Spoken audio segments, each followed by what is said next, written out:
Welcome, ladies and gentlemen, to another exciting episode of Let's Turn Some Light On.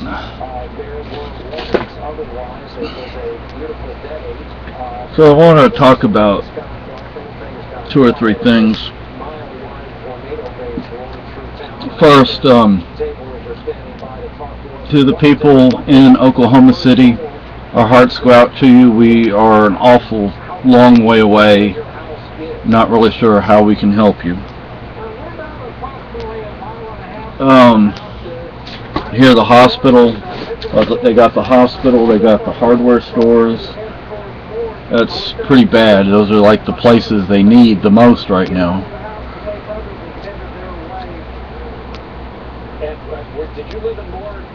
Anyway, there's that poem, the first they came for. So, they arrested Adam Kokesh for felony assault because somehow one police officer punched another police officer. Makes a lot of sense. First they came for the anarchists and the libertarians.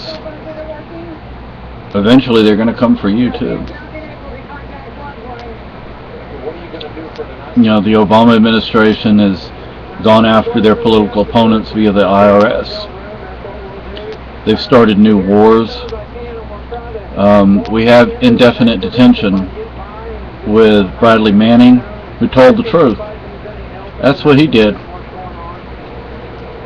We have Gitmo still open and being strengthened. People, and the government admits that some of the people there have never committed a single crime. You want to talk about making enemies, killing their children. Again, you want to talk about how to make enemies? Kill somebody's kids, kill their wife, put them in prison without charging them with anything. Put them in prison even though you know and admit that they're innocent.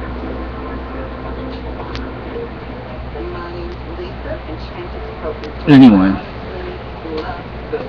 so then we have troops on the streets in Nashua, New Hampshire.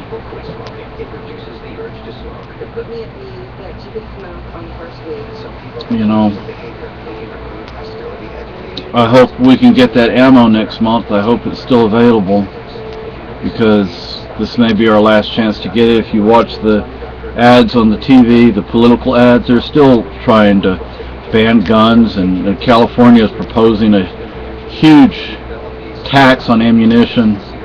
They'll find a way. They're finding ways. And they've been at this for a long time. The next thing I want to talk about is, I was looking at sheds, because it would be nice to be able to, some people won like $10,000 on that Powerball, and with $10,000, I looked at some property here in New Hampshire. With $10,000, we could get the property, we could get a shed,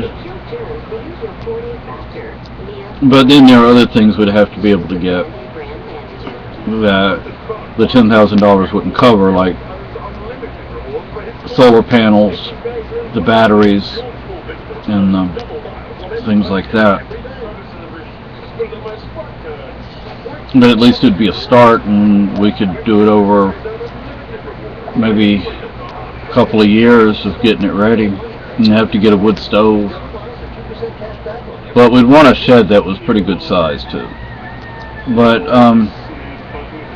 after the fire, I told myself that I wanted to live simply, and I was going to live simply. But look at all the stuff we have.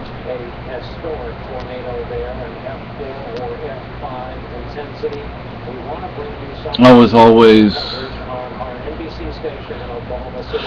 I had this thing, well, if I can only get this, if I can only get that, if I can only do this, if I can only do that, things will be better.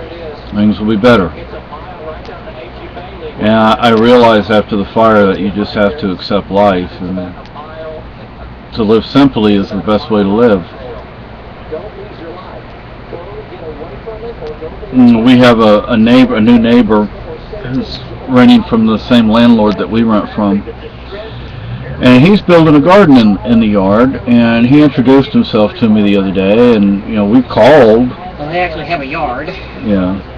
We called our landlord and left a message. He never got back with us. We were asking if we could grow a garden, but so everything's growing in pots right now. Some things are coming up, but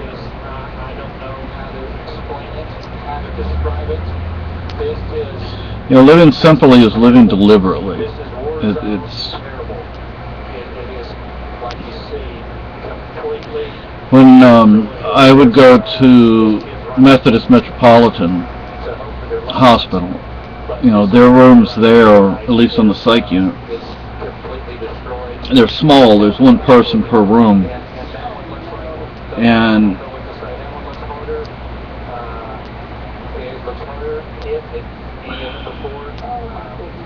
it's relaxing, actually. I think that unit may have at one time been a pediatric unit, because some of the things on the walls are what you'd expect on a pediatric unit.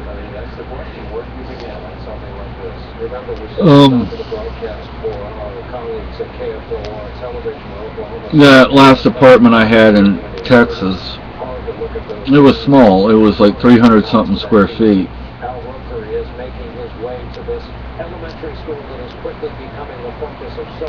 If it would have had a bedroom, then I think it would have been the right size. But it was like another $100 a month to get the one bedrooms in that complex, and frankly, I didn't want to stay there. That was an awful place to live. I should have known better, but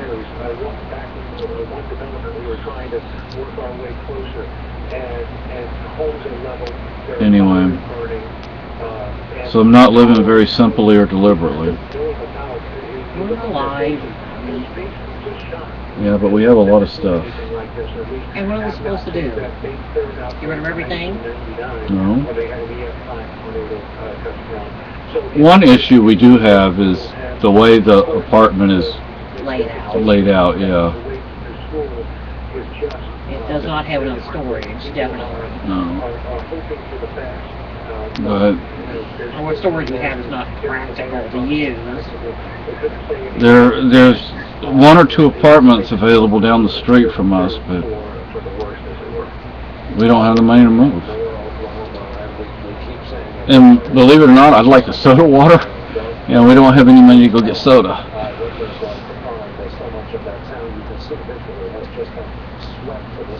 But grow at least some of our own food and have some trees, have a little orchard going.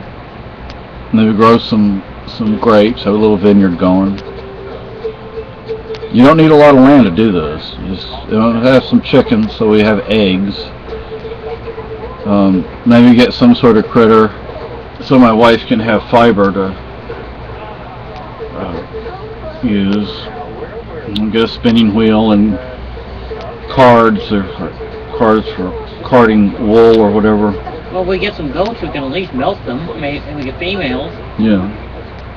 I don't know about her, but yeah, Angoras are for some reason not good for milk, but I've never found out why. Maybe they're just not a good producer. So, but they're supposed to be the best meat. Well, I'm not killing no animal.